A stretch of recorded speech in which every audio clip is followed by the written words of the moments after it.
এই ৰবীন্দ্ৰনাথ টেগৰ ষ্টেচু যেতিয়া মই বিধায়ক আছিলোঁ তেতিয়া আমি এইটো আনটাইড ফাণ্ডৰ পৰা দিয়া গৈছিলে আৰু তাৰ নিৰ্মাণৰ কাম জয়পুৰত ৰাজস্থানত হৈছিল আৰু যিটো আপোনালোকে এইটো ষ্টেচু দেখিছে তাৰ যিটো পাথৰ মাৰ্বেল পাথৰ এইটো ইণ্ডিয়ান পাথৰ নহয় বিদেশী পাথৰ ভেৰি কষ্টলি আৰু খুব যত্নৰে এইখিনি বনোৱা হৈছে অনা হৈছে ইয়াত আজি আমাৰ মাননীয় vice chancellor doctor professor Amalendu Chakraborty ডাঙৰীয়া তেওঁ ইনগ্ৰেট কৰিলে আৰু এইটো আমাৰ এটা প্ৰতীক এই কাৰণে যে 2016 চনত আমাৰ ডক্টৰ হিমন্ত বিশ্ব শৰ্মা ডাঙৰীয়া তেওঁ তেতিয়া এডুকেশ্যন মিনিষ্টাৰ আছিলে আজিৰ মুখ্যমন্ত্ৰী ডাঙৰীয়া তেওঁ সেই সময়তে এই কনচেপ্টটো আনিছিল যে ৰবীন্দ্ৰনাথ টেগৰ ইউনিভাৰ্চিটি হোজাইত প্ৰতিষ্ঠা কৰিব লাগে বুলি আৰু সেই সময়তে আমি অলপ দুবিধাত আছিলোঁ যে ইউনিভাৰ্চিটিটো আমি বেলেগকৈ বনাম নে আমি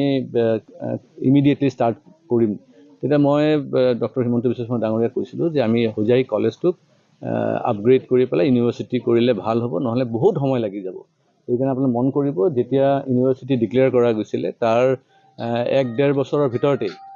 ইউনিভাৰ্চিটি ক্লাছবিলাক আৰম্ভ হৈছিল কিন্তু এতিয়া আমাৰ নতুন ঠাইত পুৰা কনষ্ট্ৰাকশ্যন চলি আছে আৰু ধৰক মেক্সিমাম 8 মাহ বা 10 মাহ পিছতে এইখিনি পুৰা কাম শেষ হৈ যাব আৰু এই অঞ্চলটোৰ কাৰণে এটা ডাঙৰ এটা আমি ইনষ্টিটিউট পাইছোঁ মোৰ আগৰ পৰা এটা সপোন আছিলে যে হোজাইত এডুকেশ্যনেল হাব আৰু স্পৰ্টিং হাব এটা বনাব লাগে তাৰ কাৰণে আমি যেনেকৈ আপোনাৰ ষ্টেডিয়াম আমি বনাইছিলোঁ চিগনেচাৰ প্ৰজেক্টত তেনেকুৱা ইউনিভাৰ্চিটি আহিছে আৰু আমি চেষ্টা কৰি আছোঁ যে আৰু ইউনিভাৰ্চিটি হওক প্ৰাইভেট ইউনিভাৰ্চিটিয়ে হওক বা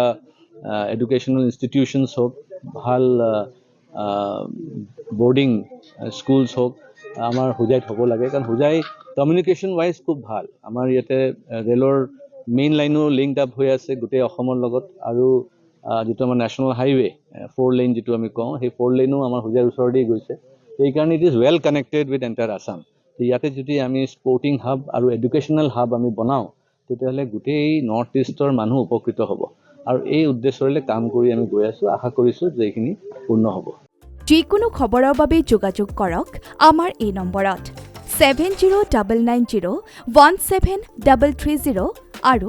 7099017110